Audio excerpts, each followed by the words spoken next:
Hello दोस्तों, स्वागत है आपका हमारे इस यूट्यूब चैनल में। तो आज हम यहाँ बिहार सीरीज़ का दूसरा वीडियो लाए हैं और आपके लिए बिहार एग्ज़ाम्स की तैयारी और दुरुस्त करने के लिए ये वीडियो बहुत ही इम्पॉर्टेंट होने वाली है। तो इस वीडियो के लास्ट तक बने रहिए ताकि आपको इस वीडियो का ज़्यादा से ज़्यादा लाभ मिल सके। और यदि आप मेरे चैनल में नए हैं तो प्लीज़ इस चैनल को सब्सक्राइब कीजिए। तो चलिए शुरू करते हैं। आज का हमारा पहला सवाल है, मुग़ल काल में बिहार आने वाला प्रथम विदेशी यात्री था। आपके ऑप्शंस हैं मुल्ला तकिया, अब्दुल लतीफ़, मोहम्मद सादिक या मुल्ला बहानी। तो आपका इसमें सही आंसर हो जाएगा ऑप्शन नंबर ए, जो कि है मुल्ला तकिया। मुल्ला तकिया सबसे पहले बिहार में आया था विदेश से। तो चलिए अगले में मूव करते हैं। हमारा अगला सवाल है, महावीर स्वामी के पिता सिद्धार्थ का संबंध था। आपके ऑप्शंस हैं सारनाथ से, विदेह से, वजी संघ से या कपिल वस्तु से। तो इसमें आपका सही ऑप्शन जो हो जाएगा वो हो जाएगा ऑप्शन नंबर सी, वजी संघ से। महावीर स्वामी के जो पिता थे सिद्धार्थ, उनका संबंध बेसिकली कुंडग्राम के शातक क्षत्रिय जो समुदाय था उसके वो प्रमुख थे, उस समुदाय के वो प्रमुख थे। तो इसमें आपका ऑप्शन हो जाएगा ऑप्शन नंबर सी। चलिए नेक्स्ट पे मूव करते हैं। हमारा अगला सवाल है, गौतम बुद्ध को किस नदी के किनारे ज्ञान की प्राप्ति हुई। आपके ऑप्शंस हैं गंगा, निरंजना, गंडक या सोन। तो इसमें आपका सही ऑप्शन हो जाएगा निरंजना नदी के किनारे उनको ज्ञान की प्राप्ति हुई थी। कहाँ हुई थी? बोध गया में। इसमें आपका एक और सवाल बनता है कि उन्हें किस वृक्ष के नीचे ज्ञान की प्राप्ति हुई थी। तो वो वृक्ष था पीपल का वृक्ष। पीपल वृक्ष के नीचे निरंजना नदी के किनारे बोध गया में गौतम बुद्ध को ज्ञान की प्राप्ति हुई थी।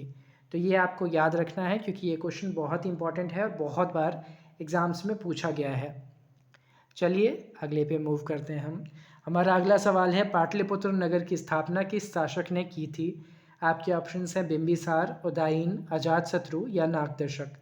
तो इसमें आपका सही ऑप्शन हो जाएगा उदयन ने। तो उदयन ने इसकी स्थापना की थी। उदयन जो थे वो अजातशत्रु के बाद गद्दी पर बैठे थे और इन्हें उदयभद्र भी कहा जाता है। इनका जो नाम है वो उदयभद्र भी है, तो इन्हें इस नाम से भी जाना जाता है। चलिए अगले सवाल पर बढ़ते हैं। हमारा अगला सवाल है, द्वितीय बौद्ध संगीति का आयोजन किसके शासनकाल में हुआ था। आपके ऑप्शंस हैं अशोक, कालाशोक, चंद्रगुप्त मौर्य या नागदर्शक। तो इसमें आपका सही आंसर हो जाएगा ऑप्शन नंबर बी, कालाशोक के शासनकाल में ये संगीति का आयोजन हुआ था।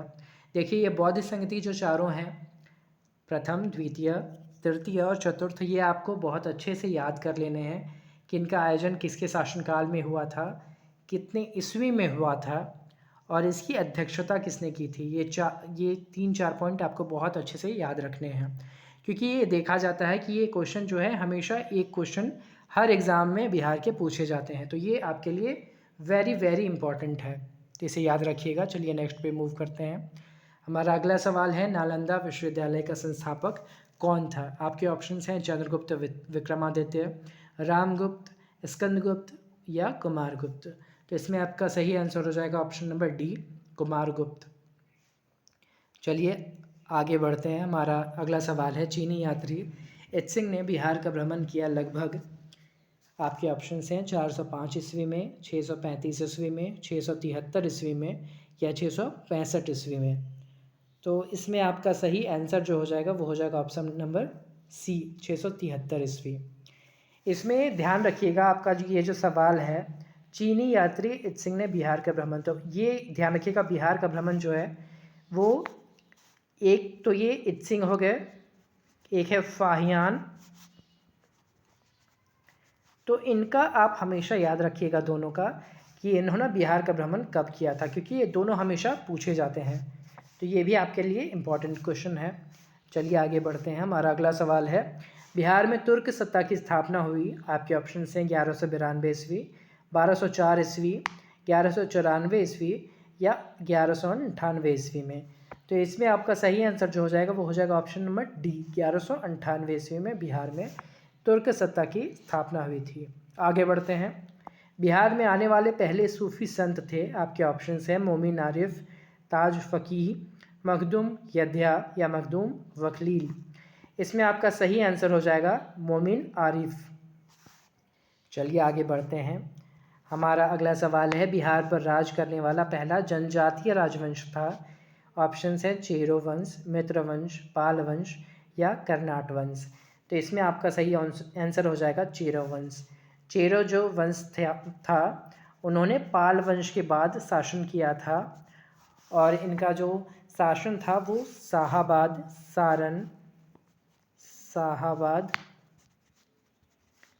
सारण, मुजफ्फरपुर और चंपारण जिलों में उन्होंने अपनी सत्ता स्थापित की थी। तो ये याद रखिएगा क्योंकि जनजातीय से रिलेटेड है तो ये इम्पॉर्टेंट हो जाता है। चलिए आगे बढ़ते हैं। हमारा अगला सवाल है, पाल वंश के संस्थापक थे। आपके ऑप्शंस हैं धर्मपाल, गोपाल, देवपाल या महीपाल। तो इसमें आपका सही आंसर हो जाएगा गोपाल। गोपाल जो थे उन्होंने पाल वंश की स्थापना की थी और इनका शासन जो है वो 750 से 770 ईस्वी तक चला था। ये भी इम्पॉर्टेंट क्वेश्चन है, ये भी बहुत से एग्ज़ाम में पूछे गए हैं। चलिए आगे बढ़ते हैं। हमारा अगला सवाल है, बिहार को दिल्ली सल्तनत के अधीन करने वाला प्रथम शासक कौन था। आपके ऑप्शंस हैं इल्तुतमिश, बलबन, ऐबक या रजिया सुल्तान। तो इसमें आपका सही आंसर हो जाएगा इल्तुतमिश। इल्तुतमिश ने दिल्ली सल्तनत के अधीन बिहार को किया था। चलिए आगे बढ़ते हैं। हमारा अगला सवाल है, बिहार राज्य में स्थित सासाराम जो कि रोहतास ज़िले में स्थित है के किला का निर्माण किसने करवाया। ऑप्शंस हैं शेरशाह ने, अकबर ने, इस्लाम शाह ने या मोहम्मद जयसी ने। तो इसमें आपका सही आंसर हो जाएगा शेरशाह। शेरशाह सूरी का जो किला है वो सासाराम रोहतास में स्थित है। चलिए आगे बढ़ते हैं। हमारा अगला सवाल है, मुगलकालीन बिहार सरकार में कितनी सरकारें या प्रमंडल थी। ऑप्शंस हैं 5, 7, 9 या 11। तो इसमें आपका सही आंसर हो जाएगा 7। Option number B is the correct answer. चलिए नेक्स्ट में मूव करते हैं। बिहार का अंतिम अफ़गान शासक था। आपके ऑप्शंस हैं इब्राहिम लोदी, इब्राहिम शाह सूर, सुलेमान करारानी या दाऊद खां करारानी। तो इसमें आपका सही आंसर जो हो जाएगा वो हो जाएगा option number D, Dawood Khan Karrani is the right answer. यही बिहार का अंतिम अफ़गान शासक था। तो अपनी तैयारी जारी रखिए और उसे अच्छे से कीजिए और यदि आपको वीडियो पसंद आई हो तो इसे लाइक कीजिए, अपने दोस्तों के साथ शेयर कीजिए और यदि आपने अभी तक मेरे चैनल को सब्सक्राइब नहीं किया है तो प्लीज़ उसे जाकर सब्सक्राइब कीजिए। Thank you for watching. अपने एग्ज़ाम की तैयारी को और अच्छे से करने के लिए इस चैनल के साथ जुड़े रहें। Thank you.